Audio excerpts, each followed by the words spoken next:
Sa isang madilim at maulang gabi sa bayan ng Buena Vista, Guimaras, isang lalaki ang tahimik na naglalakad sa gilid ng kalsada. Nakayuko at hawak-hawak ang isang lumang supot na tila may laman na kumikintab sa liwanag ng buwan. Siya si Elias, isang antinggero. Ngunit bago pa siya naging taong takot at galang ng mga taga-baryo, siya minay isang binatang walang pangalan sa meta na marami, isang taong tila isinumpa ng tadhana. Lumaki si Elias sa kahirapan. Bata pa lang siya, ulila na sa magulang. Lumaki siya sa pangangalaga ng isang matandang ermitaño na kilala sa baryo bilang si Apo Sencio, isang taong maraming alam sa halamang gamot, sa mga dasal, at sa mga lihim na hindi basta nababanggit sa harap ng ibang tao. Ngunit kahit lumaki siya sa ilalim ng gabay nito, hindi nawala sa kanya ang hapdi ng pangungutya at pag-iwas ng mga kapitbahay. Marami ang naniniwala na may sumpa siya, lalo na't minsan, may mga nangyayaring kakaiba kapag malapit siya, tulad ng mga ilaw na kusang namamatay o mga hayop na biglang nagwawala. Isang hapon, habang naglalakad siya sa peling, sinalubong siya ng kaibigan niyang si Mario, ang tanging taong walang tekot na lapitan siya. Elias. Hoy, Elias. May bagong tindera sa kanto, maganda, baka gusto mong makita. Biro ni Mario, nakangisi. Napeling sa Elias.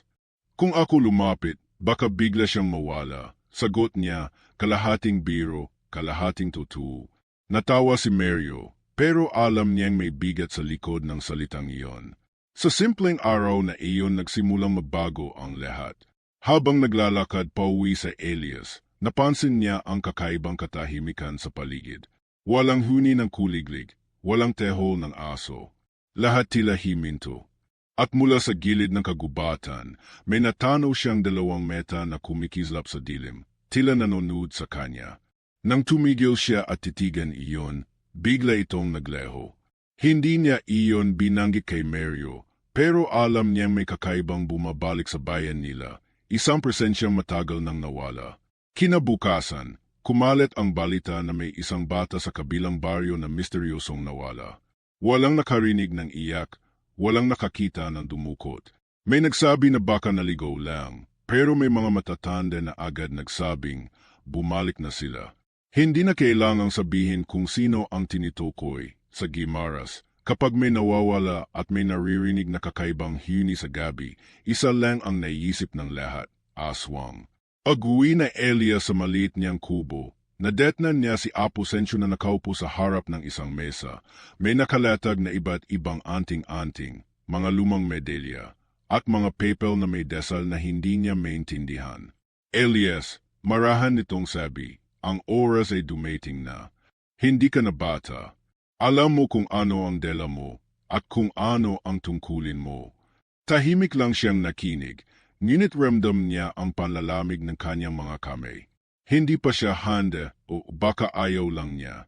Alam niyang ang pinapahiwatig nito ay ang pagsunod sa yapak ni Apo Sencio bilang tagapagtanggol laban sa mga nilalang ng dilim. Ngunit bago siya nakasagot, narinig nila ang mahaba at nakakakilabot na ayak mula sa malayo. Hindi sigaw ng tao, hindi rin alulong ng aso. Isa iyong tunog na para bang galing sa isang hayop na hindi dapat umiraw.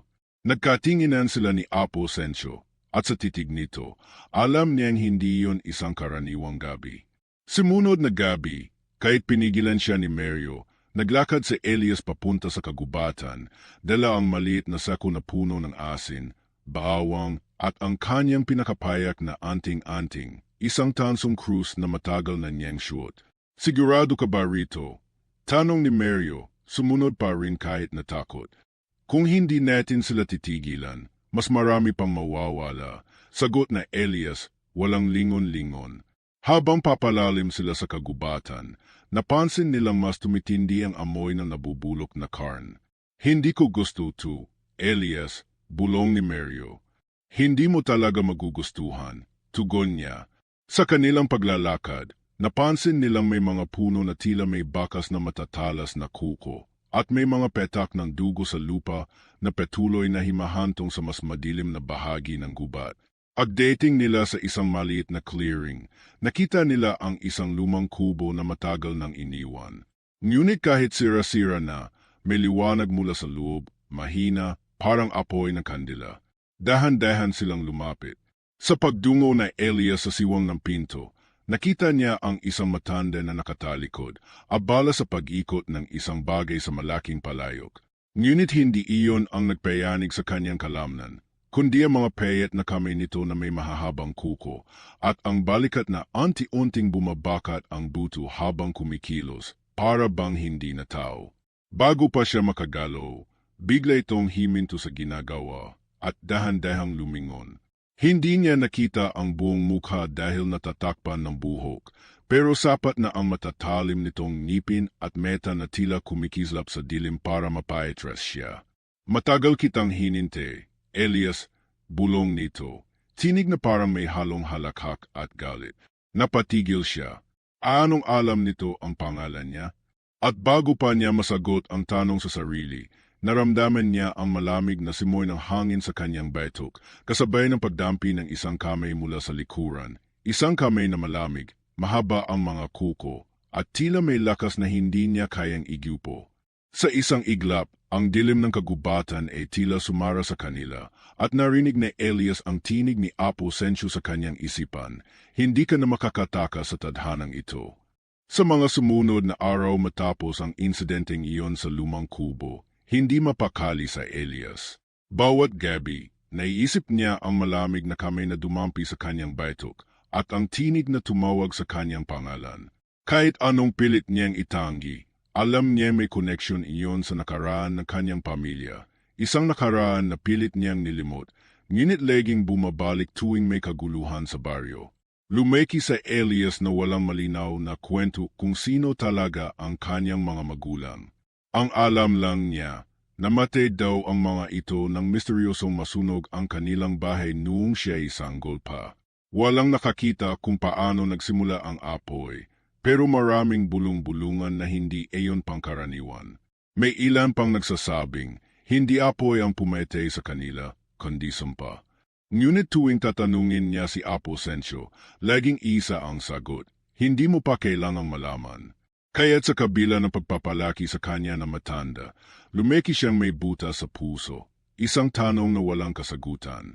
At ngayon, matapos makita ang nilalang sa kubo, pakiramdam niya'y dahan-dahan nang binubuksan na tadhana ang lihim na iyon, kahit pa ayaw niya. Samantala, ramdam na Elias ang pag-iiba ng tingin sa kanya ng mga taga-baryo. Kung dati iwas at tingin lang ang ibinibigay nila, ngayon ay halatang may tokot at galit na. Sa Elias yan, nasa gubat siya nung gabing nawala si Miguel, bulong ng isang lalaki sa tindahan. Baka may kinalaman siya, sagot ng isa. Hindi na siya comfortable kahit sa paling.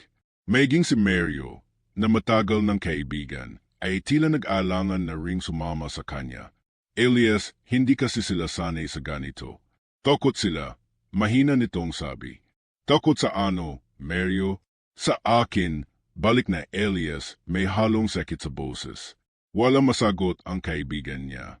Isang gabi, habang nag-iisa siya sa kubo, may kumetok sa pinto. Nang buksan niya, wala siyang nadetnan, maliban sa maliit na kabibing kumikislap sa ilaw ng buwan, nakapatong sa banig.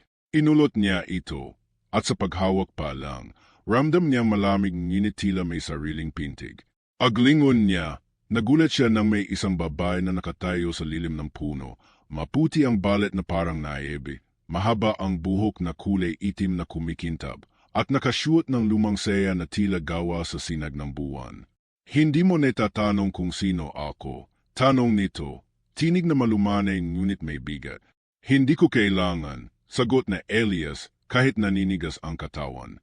Isa akong diwata ng dagat, tagapangalaga ng mga lihim na pilit itinatago ng tao. At matagal na kitang pinagmamasdan, Elias. Ang hawak mo ay mutya ng dagat, regalo at babala. Kapag isinusuot mo ito, makikita mo ang mga nilalang na nakatago sa likod ng dilim. Ngunit tandaan mo, mas makikita mo rin nila ikaw. Kinilabutan siya. Bakit mo binibigay ito sa akin? Dahil may paparating na mas malakas kaysa sa lahat ng aswang na nakita mo. Ang kanyang dugo ay may halong lahi na mandirigma at halimaw, at ikaw lamang ang may kakayahang pumigil sa kanya. Parang tinamaan na malamig na hangin ang dibdib na Elias. Hindi ako mandirigma, at ayokong maging isa. Ngumiti ang diwata, ngunit malungkot ang mga meta. Dugo mo mismo ang magtutulak sa iyo. Hindi mo kailangang gustuhin para ito'y makatotoo. At bago pa siya makasagot, nagleho ito, naiwan lamang ang malamig na simoy ng hangin at ang mutya sa kanyang kamay. Kinabukasan, dumalo si Apo Sencio. Nakatingin agad ang matanda sa mutya na nakapatong sa mesa. Sino ang nagbigay nito sa iyo? Tanong nito, mahigpit ang tono. Diwata, sagot na Elias. Sabi niya, may paparating daw na mas malakas pa sa lahat ng aswang. Napapikit si Apo Sencio at nang magmulit, mas seryoso na ang kanyang mukha. Elias, matagal ko na sanang sasabihin sa iyo, pero alam kong hindi ka pa handa. Ang pamilya mo, sila ang huling tagapagmana ng alitaptap na dugo, isang lahi ng mga mandirigmang antinggero na kaya lamang talunin ang mga halimaw kapag sinamahan ng mutya. Kaya't nang mamatay ang iyong mga magulang, itinago kita, inilihim sa lahat, peti na sa mga kakampi. Nanigas sa Elias, kaya mo ba ako pinalaki? Para maging sandeta. Para mabuhay ka, mabilis na sagot ng matanda. At para balang araw, pag dumating ang oras, may ligtas mo ang iba. Ngunit umiling sa Elias, hindi ako sigurado kung kaya ko. Hindi ko nga may ligtas ang sarili ko. Hindi na nagpilit si Apo Sencio, ngunit iniwan sa mesa ang isang lumang balisong na may ukit ng araw at buwan sa hawakan. Kapag dumating ang oras, alam mo kung paano ito gamitin, sabi nito bago umalis. Sa sumunod na gabi, pinilit ni Mario na kausapin siya. Elias, may narinig ako sa kabilang baryo, may nilalang na umatak muli.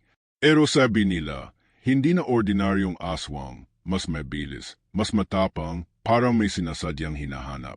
Napetingin sa Elias sa mutya na hawak niya. Baka ako ang hinahanap. Baka nga, sagot ni Mario, nanginginig. Pero kung totoo ang sinasabi nila, kailangan mo nang magsanay. Ayaw man na Elias, pumayag siyang samahan siya ni Mario sa kagubatan, kung saan tinuruan siya ni Apo Sencio ng mga dasal, hello, at taktika ng isang antinggero. Pero sa bawat hampas ng balisong sa puno at bawat dasal na inuusol, mas lalo niyang nararamdaman ang bigat ng responsibilidad. Hindi siya tiyak kung kayang niyang maging haligi laban sa dilim. Isang gabi habang nag-iensayo, naramdaman niya ang biglang paghinto ng hangin. Lumingon siya at sa malayo, sa pagitan ng mga puno, may dalawang pulang meta na nakatitig sa kanya, parehong meta na nakita niya noong unang gabi sa kagubatan.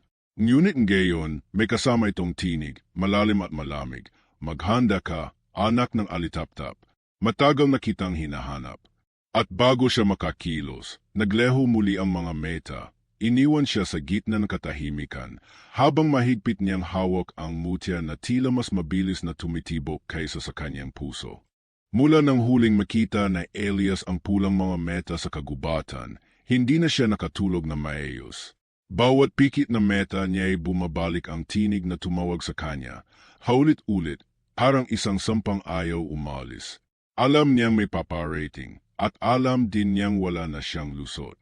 Ngunit sa kabila nito, mabigat pa rin ang dibdib niya sa isang sugat na hindi pa naghihilom. Ang pakiramdam na lahat ng taong mahalaga sa kanya ay nawawala o lumalayo. Bata pa lang siya, iniwan na siya ng kanyang mga magulang, kinitil ng apoy na hanggang gayon ay palesipan. Inalagaan siya ni Apo Sencio, pero may lamat pa rin sa puso niya, isang puwang na hindi kayang punuan ng kahit sino. At ngayon, pakiramdam niya ay unti-unti na ring lumalayo si Mario, ang kaisa-isa niyang kaibigan. Hindi dahil gusto nitong iwan siya, kundi dahil natatakot na rin ito sa panganib na dala ng pagiging malapit sa kanya. Isang hapon, habang nagbabalik mula sa pagsasanay sa ilog, nadatnan niya si Mario sa kubo, nanginginig at basang-basa ng pawis. Elias, halos pabulong nitong sabi, May dumating sa bahay namin kagabi. Akala ko tao, pero hindi. Napahinto sa Elias. Anong itsura? Matangkad, payat, mahahaba ang kuko. Nakatayo lang sa labas, nakatingin sa bintana namin. Nang lumabas Echo, bigla na lang nagleho. Pero iniwan ito. Ibinukas ni Mario ang kamay at doon nakita na Elias ang isang petak ng dugo na tila hindi natutuyo. Nasa gitna ng isang tuyong dehon. Kinilabutan sa Elias. Kilala niya ang ganitong palatandaan. Isang uri ng babala mula sa mga halimaw. Tanda na minarkahan na ang isang tao bilang susunod na biktima. Mula noon, mas lalong tumindi ang kaba ni Elias. Hindi na lang siya ang target, pati si Mario ay nadadamay na. Ngunit sa halip na umatres, mas lalo niyang naramdaman ang bigat ng tungkulin. Kung siya lang, baka kaya pa niyang tumakbo. Pero kung may ibang buhay na nakataya, lalo na ang kaibigan niyang parang kapatid na sa kanya, wala na siyang pagpipilian. Gabi-gabi, bago matulog, nakikinig siya sa paligid. May mga pagkakataong naririnig niya ang mabagal na yapak sa labas ng kubo, pero kapag sinilip niya ay wala namang tao. Minsan na may mahihinang kaluskos sa bubungan, kasunod na mabigat na hininga, na parang mula sa isang hayop na hindi niya alam kung gaano kalaki. May gabing naramdaman niya ang malamig na simoy ng hangin sa loob ng kubo, kahit sarado ang lahat ng pinto at bintana. Isang gabi, habang nag-iisa, napansin niyang kumikislap ang mutya ng dagat sa mesa. Unti-unti itong nag-iinit at sa gitna ng kislap ay lumitaw ang imahe ng diwata, ang parehong babae na nagbigay nito sa kanya. Elias, sabi nito, hindi ka pa handa, ngunit wala ng oras.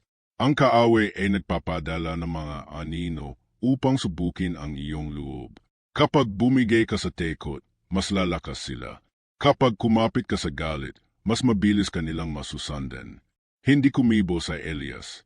Paano kung wala akong lakas para dito? Paano kung wala akong tapang na harapin sila? Tumingin ang diwata, malamig ngunit mahinahon ang tinig. Hindi mo kailangan maging tapang na walang takot. Ang kailangan mo ay tapang na handang masaktan. At higit sa lahat, kailangan mong piliin kung sino ang handa mong iligtas at sino ang kaya mong iwan. Agkasabi nito, nagleho ang imahe, iniwan siyang mag-isa sa dilim. Hindi niya alam kung anong mas mabigat, ang idea na kailangan niyang lumaban o ang katotohanang baka kailangan niyang magsakripisyo ng isang mahalaga para magtagumpay. Kinabukasan, habang naglalakad sila ni Mario papunta sa paling, napansin nilang kakaiba ang mga tao. Tahimik, halos walang bumabayti. Sa di kalayuan, may nakita silang isang bangkay ng kambing, nakasabit sa puno, wala ng dugo at ang laman loob ay nawala. Elias, bulong ni Mario, ganito rin ang nangyari bago nawala ang pinsan ko Deity. Sa gitna ng usapan nila, biglang bumagsak ang isang piraso ng tuyong kahoy mula sa bubungan ng tindahan, tumama sa likod na Elias. Nang lingunin niya, may nakita siya mabilis na aninong dumaan sa bubungan at nawala sa likod ng mga puno. Hindi iyon normal na tao, masyadong mabilis, masyadong tahimik. Kinagabihan, muling bumisita si Apo Sensyo. May dala itong maliit na sisidlan ng langis at mga buto ng bawang. Elias, hindi ito ang oras para mag-alinlangan. Hindi sila maghihintay na maging handa ka. Kung ayaw mong mawala ang mga natitira pa sa iyo, kailangan mong tanggapin ang PayPal mo. Napetingin sa Elias sa kanya. At kung matalo ako, mas masakit ang mawalan ng hindi ka lumaban. Sagot na matanda, diretso ang meta sa kanya. Sa kabila ng tekot, pumayag sa Elias na mag-ensayo muli. Pinag-aralan niya kung paano magbukas ng proteksyon gamit ang mutya, kung paano gumamit ng langis at asin laban sa mga halimaw, at kung paano tumugon kapag may aninong sumusubok pumasok sa isipan niya. Ngunit bawat pagsasanay ay tila isang paalala sa kanya na hindi lang pisikal ang laban na kakaharapin niya.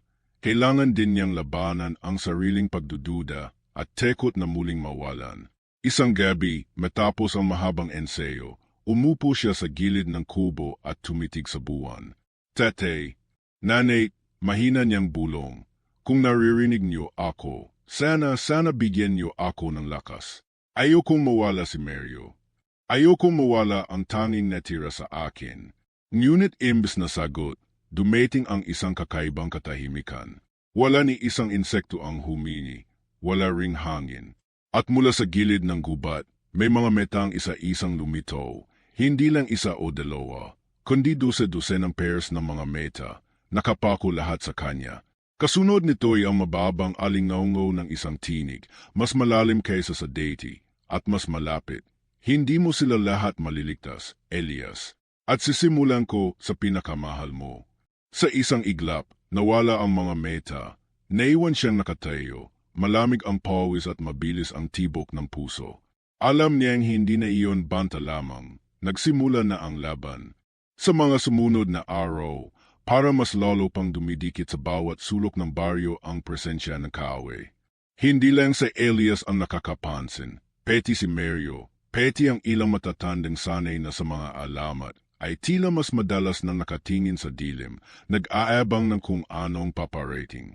Nagsimula sa maliliit na bagay, mga hayop na biglang nawawala, mga halaman na nalalanta kahit kalalagay lang ng dilig, mga ilaw sa kabahayan na sabay-sabay na mamatay tuwing gabi. Pero habang lumilipas ang oras, mas nagiging lantad at marahas ang mga palatandaan. May isang umaga na may natagpuang baka sa gitna ng kalsada, nakatihaya, wala ng ulo. Walang nakakita kung sino ang gumawa, pero lahat ay alam na hindi yun gawa ng tao. Si Elias, kahit gising buong gabi para magbante, ay hindi maiwasang maramdaman ang bigat sa dibdib niya. Bawat yapak sa labas ng kanyang kubo, bawat kalusko sa bubungan, parang kumakatok sa isip niya at paulit-ulit na bumubulong. Hindi ka handa. Hindi mo sila maliligtas. Isang gabi, nagpunta si Mario sa kubo niya, dala ang isang seko ng asin at ilang boat ng langis na galing kay Apo Sensyo. Hindi ko kayang umupo lang sa bahay at maghintay. Sabi nito, kahit halatang nanginginig ang boses. Kung lalaban ka, sasama ako. Kahit anong mangyari. Napetingin sa Elias sa kaibigan niya. Mario, kung may masamang mangyari sa iyo dahil sa akin, kung igiwas ako, mas lalo lang ako magiging biktima, putol ni Mario. At ayokong mamatay nang wala man lang ginawa. Walang nagawa sa Elias kundi tumango. Magkasama silang nagletag ng asin sa paligid ng kubo, naglagay ng mga boat ng langis sa may bintana, at isinabit ang ilang anting-anting na iniabot ni Apo Sensyo. Pero kahit matapos ang lahat ng paghahanda, hindi pa rin maalis sa kanila ang kaba. Kinagabihan, habang magkasama silang nagbabante, narinig nila ang mabigat na yabag mula sa kagubatan, mabagal, ngunit malinaw na papalapit. Sa bawat hakbang, parang lumalalim ang katahimikan sa paligid, at ang hangin ay nagiging mabigat, halos mahirap ng himinga. Elias, bulong ni Mario, parang marami sila. Bago pa siya makasagot, isang malamig na ihip ng hangin ang dumaan, at sa gilid ng kanilang paningin, may mga aninong dumaan, mahahaba, payat, nakayuko, pero napakabilis. Hindi sila ganap na makita, pero ramdam ang tingin nila, parang tumatago sa balat hanggang buto. Inilit na Elias na huwag ipakita ang tekot. Kinuha niya ang mutya ng dagat at isinabit sa kanyang lig. Bigla, para bang nabuksan ang isa pang mundo sa kanyang paningin, kitang-kita na niyan gayon ang mga nilalang. Hindi lang pala anino, kundi mga nilalang na may balat na kulay abo, mahahabang dila, at mga metang pulang-pula na kumikislap sa dilim. Napatigil si Mario nang makita ang reaksyon ng kaibigan. Anong nakikita mo? Tanong nito. Mas mabuti nang hindi mo malaman, sagot na Elias. Mahigpit ang hawak sa balisong na iniwan ni Apo Sensyo. Biglang himinto ang mga nilalang sa gilid ng kagubatan, para bang may hinihintay. At mula sa pinakamadilim na bahagi, may isang mas metangkad, mas malaki, at mas nakakatakot na figura ang anti-unting lumabas. Hindi pa rin malinaw ang itsura, pero sapat ang silweta para bumilis ang tibok ng puso na Elias. Hindi sila umetik, ngunit sapat na ang kanilang presensya para maramdaman na Elias ang malamig na panginginig sa buong katawan niya. Arabang sinasadya nilang magpakita para iparamdam na kaya nilang pumasok anumang oras at kaya rin nilang maghintay hanggang sumuko ang kanilang biktima sa tekot. Nang umalis ang mga nilalang at muling laminin ng dilim ang kagubatan, Perehong napaupo sina Elias at Mario, hingal at pawis na pawis kahit walang laban na nangyari. Kinabukasan, tumunta sila kay Apo Sencio para himingi ng payo. Tahimik lang ang matanda habang nakikinig sa kanilang kwento, bago sumagot. Hindi pa sila umatik dahil sinusubok pa nila ang loob ninyo. Kapag nakita nilang may puwang ang tekot, doon sila papasok. At kapag pumasok sila, hindi na sila lalabas hanggat wala silang nakukuha. Paano kung hindi kami hande? Tanong na Elias. Tumingin si Apo Sencio sa kanya. Walang sinumang tunay na handa. Pero may mga taong, kahit tekot, ay pumipili pa ring lumaban. At sila ang may tsansang mabuhay. Miling bumalik sina Elias at Mario sa kubo, dala ang ilang degdeg na anting-anting at mga halamang panlaban. Pero kahit ganoon, ramdam na Elias na parang mas mabilis na kumikipot ang oras. Sa bawat araw na lumilipas, mas dumadami ang mga kwento ng mga nawawalang bata, mga bangkay ng hayop na natatagpuan sa kakaibang ayos, at mga tao sa baryo na parang nawawala ang sigla at anti-unting namamatay ang loob. Isang gabi, habang mag-isa sa Elias sa kubo, si Mario ay umuwi muna para magdala ng pagkain. Narinig niya ang mabagal na kaluskos sa bubungan. Kinuha niya ang balisong at tahimik na lumapit sa bintana. Mula roon, nakita niya ang isang kamay na may matatalas na kuko, dahan-dahang gumagapang pababa sa dingding. Himinga siya ng malalim at binuksan ang pinto, handa na sanang sumugod, ngunit wala siyang nadatnan. Imbes, nakarinig siya ng boses mula sa dilim. Lagi mo akong nakikita, Elias. Pero alam kong mas tekot ka sa kung sino ka, kaysa sa kung sino ako. Nanigas siya. Hindi niya alam kung saan nanggaling ang tinig, pero alam niyang hindi iyon malayo. At higit sa lahat, alam niyang totoo ang sinabi nito. Agbalik ni Mario, nakita niya si Elias na nakaupo sa tabi ng pinto, hawis na pawis at hawak-hawak ang mutya. Kailangan na nating matapos, too. Sabi na Elias, mababa ang boses. Bago pa sila mangyari kay Mario o sa ibang tao sa baryo. Pero sa loob-loob niya, alam niyang ang pinakamalaking laban ay hindi pa nagsisimula at ang tekot na pinapasan niya ay mas mabigat kaysa sa anumang nilalang na haharapin niya. Matapos ang gabing iyon, lalong tumindi ang pakiramdam na Elias na may mabigat na mangyayari. Hindi na lang takot ang gumigising sa kanya sa kalagitnaan ng gabi, kundi isang uri ng pangungitya na nararamdaman niya mula sa presensya ng kaaway. Para bang alam nitong mahinap siya at nilalaro lang siya bago ang totoong laban. Kinabukasan, dinela niya ang mutya kay Apo Sencio para magtanong kung may paraan para mas mapalakas pa ito. Habang tinitingnan ng matanda ang kislap ng kabib, napansin na Elias ang pag-aalinlangan sa mga meta nito. Apo, may hindi ka pa sinasabi sa akin, hindi ba? Tanong niya. Tahimik lang si Apo Sencio, bago sumagot. Elias, may bagay kang dapat malaman, pero hindi ko sigurado kung handa ka na. Ang mutya na yan, hindi basta ipinapasa sa kahit sino. Inili ka ng diwata hindi lang dahil sa dugo mo bilang antinggero, kundi dahil may halong dugo ka rin na nilalang na kinatatakutan natin. Para may kumalabog sa dibdib na Elias. Ano ibig mong sabihin? Ang isa sa mga ninuno mo, hindi tao. May dugong aswang na dumadaloy sa iyo. At iyon ang dahilan kung bakit hinahanap ka na kaaway, hindi lang para patayin ka, kundi para kunin ka sa kanila. Hindi makapagsalita sa Elias. Para siyang binuhusan ng malamig na tubig. Lahat ng nararamdaman niyang kakaiba mula pagkabata, ang mga kakaibang panaginip, ang lakas na lumalabas tuwing takot siya, at ang paraan ng pagdaman niya sa presensya ng ibang nilalang, biglang nagkaroon ng ibang kahulugan. Pag-uwi niya sa kubo, nadetnan niya si Mario, tahimik, nakatingin sa sahig. Kailangan nating mag-usap, mahina nitong sabi. Bakit? Tanong na Elias kabado.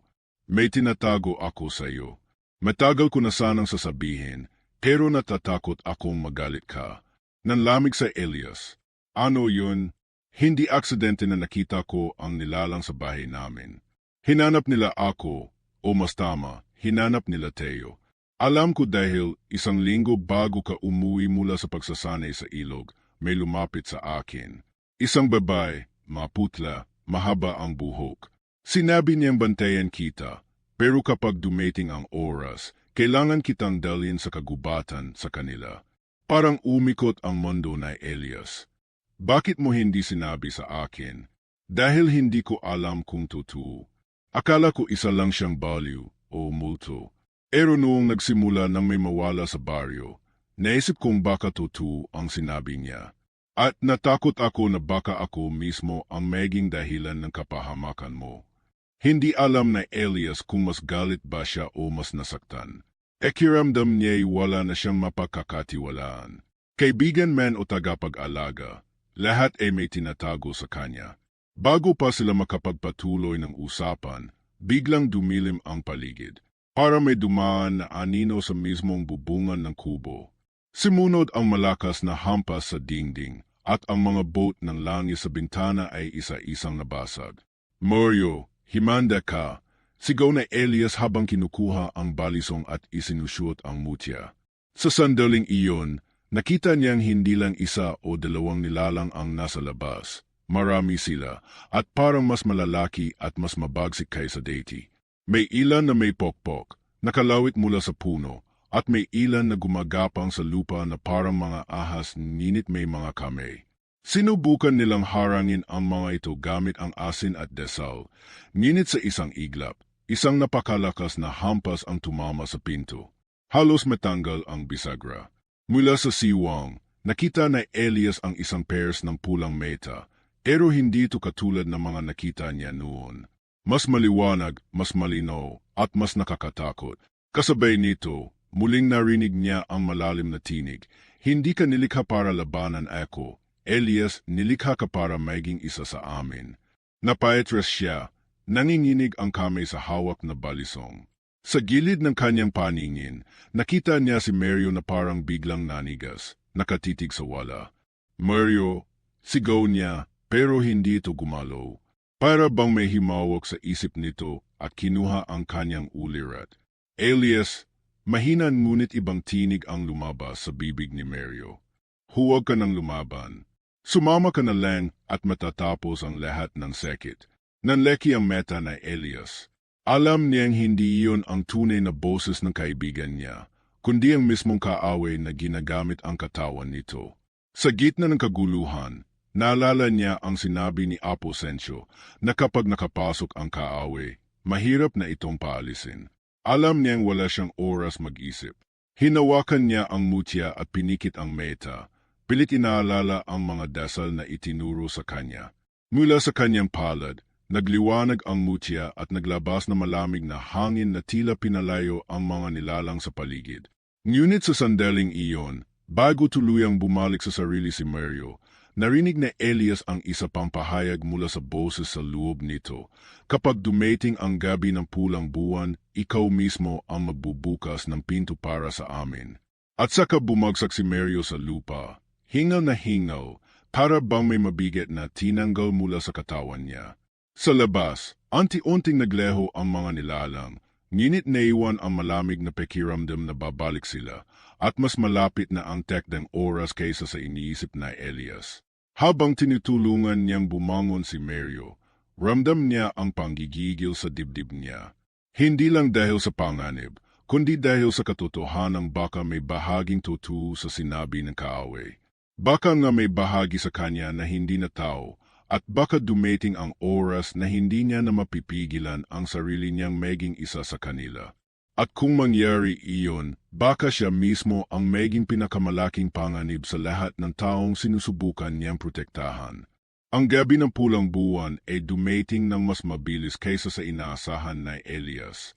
Mula sa may pintuan ng kanyang kubo, kita niya ang liwanag na tila dugo sa langit, bumabalot sa buong kagubatan ng kakaibang ningning. Tahimik ang paligid, ngunit ramdam niya ang paggalaw ng lupa, harabang may mabigat na lumalapit mula sa kailaliman. Nasa tabi niya si Mario, tahimik ngunit baka sa mukha ang tekot. Hawak niya ang kanyang balisong, at nakasabit sa lig ang mutya na tila mas mainit kaysa dati. Sa bawat tibok ng puso niya, para bang sumasabay ang mutya, umalingaw-ngaw sa loob ng dibdib niya na para bang may sariling buhay. Mula sa di kalayuan, may maririnig na mababang ugong. Hindi tunog ng hayop, hindi rin tunog ng hangin, kundi parang pagsabay-sabay na maraming boses na nagdadasal sa wikang hindi niya alam. Inigil niya ang kaba, pinikit ang meta, at sinubukang alalahanin lahat ng itinuro ni Apo Sensyo. Bigla may mga aninong bumungad mula sa gilid ng gubat. Isa-isa silang lumalabas, napapalibutan sa Elias at Mario. Ang ilan ay nakayuko, ang ilan ay nakangiti na malamig, at lahat sila'y may meta na kumikislap na pula. At mula sa gitna ng kanilang hanay, lumabas ang isang nilalang na mas matangkad kaysa sa lahat, ang kaaway. Ang balat nito'y parang pinaghalo ng abo at dugo, at ang mga meta'y walang piti, puro pulang liwanag. Ngumiti ito kay Elias, at ang tinig ay dumiretso sa kanyang isipan. Panahon na, Elias. Halika, alam mo sa sarili mo, isa ka sa amin. Pinilit na Elias na tumayo na matatag. Hindi ako katulad niyo. Hindi ko pipiliin ang dilim. Ngunit natawa lang ang nilalang, mababa at malamig. Hindi mo na kailangang pumili. Kapag bumukas ang buwan, ang dugo mo ang magpapekot sa huling seremonya. At wala kang magagawa. Sumugod ang dalawang nilalang mula sa gilid. Mabilis na inatik na Elias gamit ang balisong. Tinamaan ang isa sa lig at tinulak palayo ang isa pa. Mula sa kanyang tebi, himiyaw si Mario habang iniiwas ang isang matalim na kuko na halos tumama sa mukha niya. Ang hangin ay puno ng amoy ng asupre at dugo. Habang lumalaban, naramdaman na Elias na mas bumibilis ang kanyang mga galaw. Harabang may puwersang tumutulong sa kanya mula sa loob, isang init na nagmumula sa kanyang mga ugat. Alam niyang ito ang bahaging dugo ng nilalang sa kanya, at natakot siya. Ngunit kung gagamitin niya ito ngayon, baka ito na lang ang tanging paraan para manalo. Napansin ng kaaway ang pagbabago sa kanya at ngumiti na mas malaki. Ayan, yan ang tunay mong anyo. Sa gitna ng labanan, isang malakas na hampas ng bantot ng isa sa mga halimaw ang tumama kay Mario. Tumilapon siya at bumagsak sa lupa. Walang malay. Napatigil sa Elias, sumigaw ang pangalan ng kaibigan. Ngunit agad na sinunggaban siya ng dalawa pang nilalang. Sa galit at tekot, hinawakan niya ang mutya at sumigaw. Isang sigaw na hindi niya inaasahang magmumula sa kanyang bibig, mababa, parang alon ng kulog. Isang bagso na malamig na hangin ang lumabas mula sa kanya. Tinulapalayo ang mga kalaban. Ang ilan ay bumagsak, nanginginig, at ang ilan ay nagleho sa air na parang usok. Ngunit habang lumalabas ang puwersang iyon, naramdaman na Elias ang isang bagay. Para bang may pinto sa loob niya na unti-unting bumubukas. Konti na lang, bulong ng kaaway habang dahan-dahang lumalapit. Muling sumugod sa Elias, gayon ay mas mabilis, mas malakas. Ang mga sugat ng kalaban ay tila lumalalim sa bawat tama ng kanyang balisong. Ngunit ramdam niya rin na sa bawat atik, para may bahagi ng sarili niya na nababago. Ang kanyang paningin, ang tibok ng puso, peti ang tunog sa paligid ay nagiging mas malinaw, mas mabangis. Hanggang sa magtama ang balisong niya at ang matulis na kuko ng kaaway. Isang malakas na liwanag ang sumaybog at sandaling natigil ang lahat ng tunog. Nakatingin sila sa isa't isa at sa mga meta ng kaaway. Nakita na Elias hindi lang ang puot, kundi ang isang uri ng pag-aari. Para bang matagal na itong naghihintay sa kanya. Sa gilid ng paningin niya, nakita niyang gumalaw si Mario, pilit bumabangon kahit sugaitan. Elias, huwag mong hayaang kunin nila ang sarili mo, sigaw nito. At doon, sa mismong sandaling iyon, alam na Elias na may isang bagay na kailangan niyang gawin. Hinugot niya ang mutya mula sa lig at mahigpit na hinawakan. Inikit niya ang meta. Iniisip ang lahat ng mukha ng mga taong pinutektahan niya, lahat ng alaala ng pamilya niya. Peti na ang sekit ng pagkabunyag sa kanyang pinagmulan. At sa isang huling sigaw, sinaksak niya ang mutya sa dibdib ng kaaway. Isang matinis na hiyaw ang umaling naunggo, at ang pulang liwanag sa paligid ay biglang nagleho, napalitan ng nakasisilaw na piti. Isa-isang nagleho ang mga halimaw, at ang katawan na kaaway ay nakapira-piraso na parang abo na tinanggay ng hangin. Ngunit habang naglalaho ito, naramdaman na Elias ang isang malamig na kamay na dumampi sa kanyang mukha. Hindi ito ang katapusan. Elias, ang dugo mo ay akin pa rin. At sa katuluyang nagleho ang nilalang, naiwan sa Elias na hingal, nakaluhod sa lupa. Sa tabi niya, lumapit si Mario at inalalayan siya. Tapos na ba? Tanong ni Mario, halos hindi makapaniwala. Hindi sumagot sa Elias agad. Tumingin siya sa pulang buwan na unti-unting nagiging mapusyo, ngunit sa pinakagitna nito, may maliit na tuldok ng dilim na hindi nawawala. Alam niyang tapos na ang laban ngayong gabi, pero hindi pa tapos ang digmaan. Ang liwanag ng buwan ay unti-unting bumalik sa deity nitong Piti, at ang pulang ningning na kanina'y kumukobli sa buong kagubatan ay tuluyang nagleho. Ngunit para kay Elias, tila may naiwan pa ring bigat sa hangin, parang anino na ayaw umalis kahit tapos na ang gabi. Nakaupo siya sa lupa, hingal, habang si Mario ay nakayakap sa kanya para tulungan siyang makatayo.